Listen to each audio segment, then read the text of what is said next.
ঢাকের তালে মঙ্গল আরতির মধ্য দিয়ে উদ্বোধন করা হলো শারদীয় দুর্গোৎসব। প্রতিবারের মতো এবারও সারা বাংলাদেশে ৫০০-এরও বেশি পূজা মণ্ডপে চলছে এই উৎসব। হিন্দু ধর্মাবলম্বীদের পাশাপাশি বিভিন্ন ধর্মবর্ণের মানুষ এই উৎসবে সামিল হয়েছেন। এবারে মা এসেছেন ঘটকচড়ে, আবার যাবেন ঘটকচড়ে। এই পূজা মণ্ডপে উপস্থিত ছিলেন প্রধান বিচারপতি এস.কে. সিনহা, স্বরাষ্ট্রমন্ত্রী আসাদুজ্জামান খান কামাল, ঢাকা উত্তরের সিটি মেয়র আনিসুল হক, সুরঞ্জিত সেনগুপ্ত এমপি, জনাব রহমতুল্লাহ এমপি, এছাড়াও ভারতীয় হাই কমিশনার ও কুয়েতের অ্যাম্বাসেডর বিশেষ অতিথি হিসেবে উপস্থিত ছিলেন। দুর্গোৎসবকে সাফল্যমণ্ডিত করতে পূজা কমিটি নিরলস পরিশ্রম করেছেন।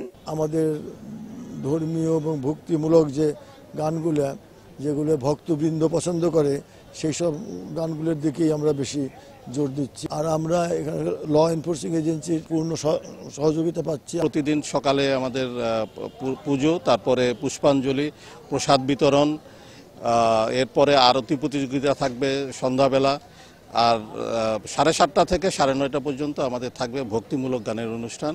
আমাদের মধ্যে যে একটা সহমর্মিতা আছে, হিন্দু মুসলিম বৌদ্ধ খ্রিস্টান সবার, সেই সহমর্মিতার একটা প্রতীক হিসেবে আমরা এটাকে শুরু করেছিলাম এবং আমরা আশা করি ভবিষ্যতেও আমরা সেই সাম্প্রদায়িক সহমর্মিতা যাতে বজায় থাকে সেজন্য আমরা কাজ করব এবং সবাইকে নিয়ে এই শারদীয় উৎসবের যাতে সফল হয় সেজন্য আমি দেশবাসী এবং বিশ্বের সকলের কাছে এই শারদীয় শুভেচ্ছা জানাচ্ছি। এছাড়া দেশের বাইরে থেকেও অনেকে এসেছেন পূজার উৎসবে আনন্দ উপভোগ করতে। দুই বাংলা, আমি এসেছি কলকাতা থেকে, কিন্তু বাংলাদেশে ঢাকার পুজো দেখে সত্যিই আমি অভিভূত এবং মনেই হচ্ছে না যে আমি কলকাতা থেকে এত দূরে এসেছি।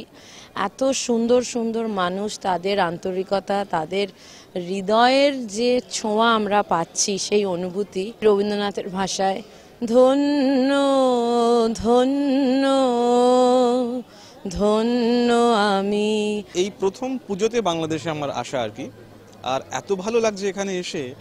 আর বারবার যেটা মনে হচ্ছে আমার, যে আমাদের এই দুই দেশের ভাষা এক, সংস্কৃতি এক, আমরা এক ভাষাতে প্রেম করি, এক ভাষাতে কাঁদি, এক ভাষাতে আমাদের বিরহ, এক ভাষাতে আমাদের আনন্দ।